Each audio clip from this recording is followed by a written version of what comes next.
Residents in the English-speaking parts of Cameroon are expressing concern that the government is undermining their freedom of expression. This as internet connections appear to have been cut in the major towns of the regions for the last 2 weeks. The action also followed an intensified months-long strike by local lawyers and teachers. A consortium comprising civil society groups in the regions have been calling on the government to stop arresting opponents. For the latest update, I read Tapang Tanku, interim leader of the consortium. The latest development is that the government has been very hard on West Cameroon, which it calls one and indivisible. So from the latest development, the cut of the internet to the western part of Cameroon, that is the English-speaking regions, we are talking here about nearly 8 million citizens. It shows that Cameroon is not one and indivisible because the people have been living without communications for the past 2 weeks. And the government keeps arresting people arbitrarily. That means at the moment, there have been secret arrests taking place in the night. And there is even a report about a mass grave in Soa, which is a neighborhood about 30 minutes away from the capital city of Yaoundé. So basically, it is very, very traumatizing for women and girls, most especially, to wake up in the morning to notice that the boys and the husbands have been taken away by the regime forces. I understand there is a consortium of opposing views who are agitating and causing such instability and such chaos and tension in the country, and that is why the government had to move in to ensure law and order. No. The consortium is a conglomerate of civil society organizations. That means within the English-speaking regions, all citizens have gathered to bury their grievances as one under the consortium. So the consortium is a representation of civil society organizations.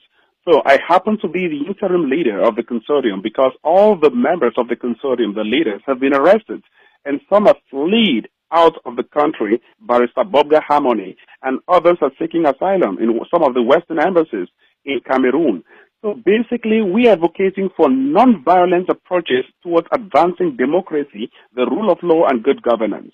Under the consortium, we are not seeking for cessation, but we are very clear on our stance, and our ultimate goal is a two-state federation. Supporters of the government are saying that there has been agitation in Western Cameroon and that the agitation is caused by the consortium because it is creating unnecessary tension. The consortium has failed to engage the government in a dialogue to resolve some of your concerns. Why hasn't the consortium done this? Peter, the 34-year regime forces have been very instrumental in pushing forth provocations to Western Cameroonians.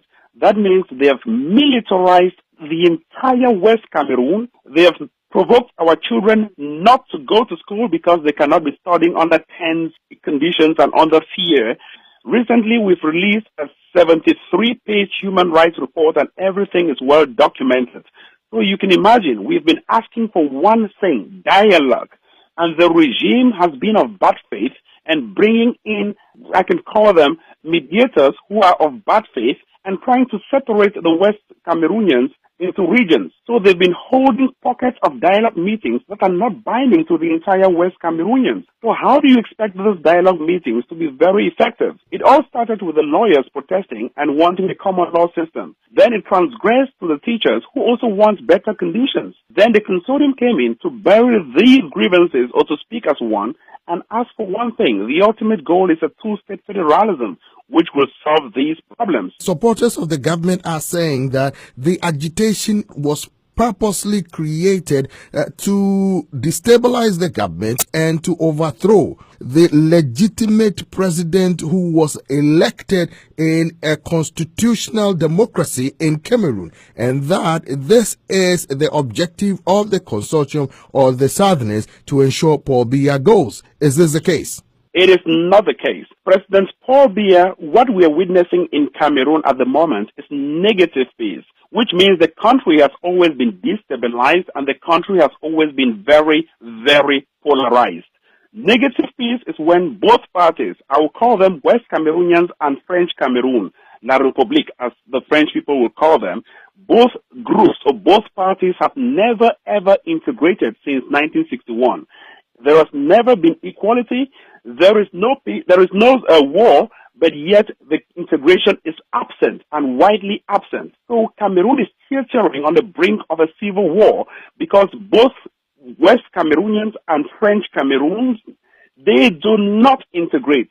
They do not cooperate effectively, and there is destabilization taking place because the regime, which has been in power for 34 years, has never ever called for dialogue with all relevant stakeholders.